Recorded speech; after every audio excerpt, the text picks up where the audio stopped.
बचाओ, देश बचाओ, देश बचाओ। लोकतंत्र के हत्यारों होश में आओ, होश में आओ, होश में आओ। भारतीय जनता पार्टी होश में आओ, होश में आओ, होश में आओ। भारतीय जनता पार्टी लोकतंत्र की हत्या करना बंद करो, बंद करो, बंद करो। केंद्र सरकार लोकतंत्र की हत्या करना बंद करो, बंद करो, बंद करो। लोकतंत्र के हत्यारा होश में आओ, होश में आओ, होश में आओ। भारतीय जनता पार्टी होश में आओ, होश में आओ, होश में आओ।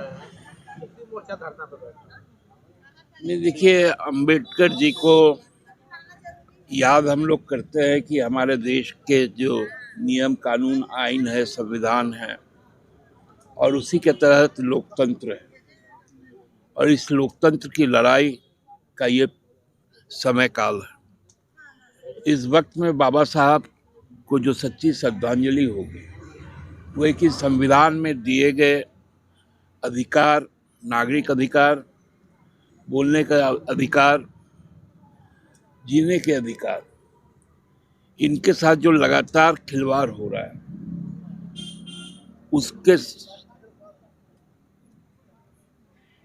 जो सत्ता पक्ष आज है, जिन्होंने एक तानाशाही का एक रूप जो अख्तियार किया है, आज हम लोग लोकतंत्र में विश्वास करते हैं और शांतिपूर्वक लोकतांत्रिक तरीके से अपने अधिकार का प्रयोग करते हुए यहाँ धरना पर बैठे। ये धरना प्रतिवाद भी है, ये धरना श्रद्धांजलि भी। ठीक है।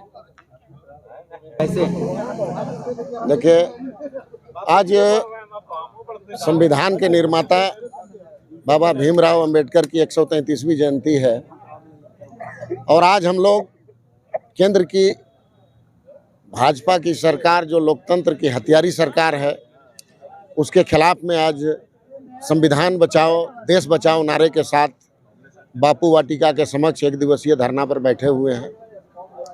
और हम यह कहते हैं कि जिस तरीके से पिछले 10 वर्षों से भारतीय जनता पार्टी की केंद्र में सरकार है और उसने हिंदुस्तान के, चाहे वो अल्पसंख्यक हो, आदिवासी हो, हरिजन हो या दूसरी समुदाय जिनको संविधान ने अधिकार दिए हुए हैं, उनके अधिकारों का हनन कर रही है, महिलाओं के अधिकारों का हनन कर रही है, किसानों के अधिकारों को हनन कर रही है और लोकतंत्र के जो अधिकार हैं संविधान में उनको तोड़ मड़ोड़ कर और बर्बाद करने की कोशिश कर रही है और साजिश कर रही है।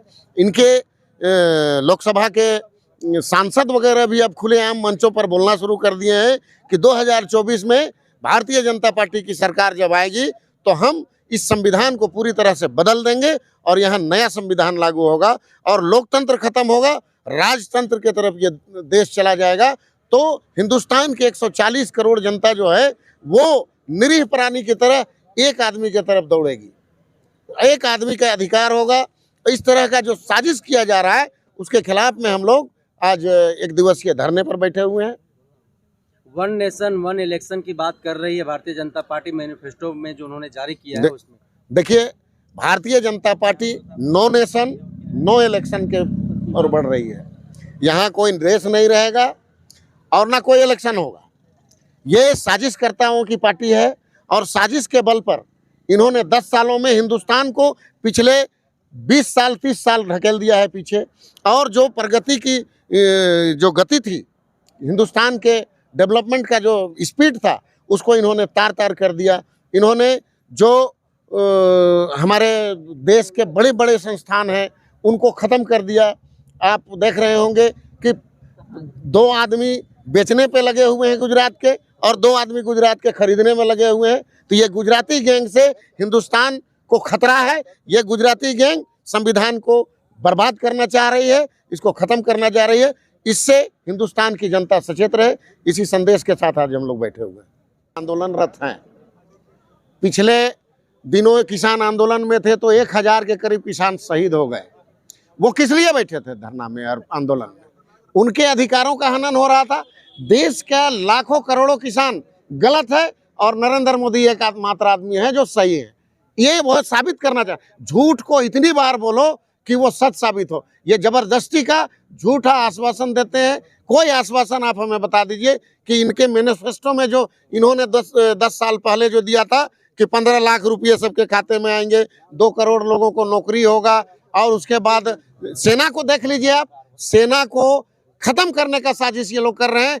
46 लाख सेनाओं की नौकरी से कटौती कर रहे हैं, और ये क्या अग्निवीर क्या बोलते हैं वो तैयार कर रहे हैं। 4 साल में रिटायर कर देंगे, ना शादी कर पाए, ना पढ़ पाए, ना नौकरी करेंगे।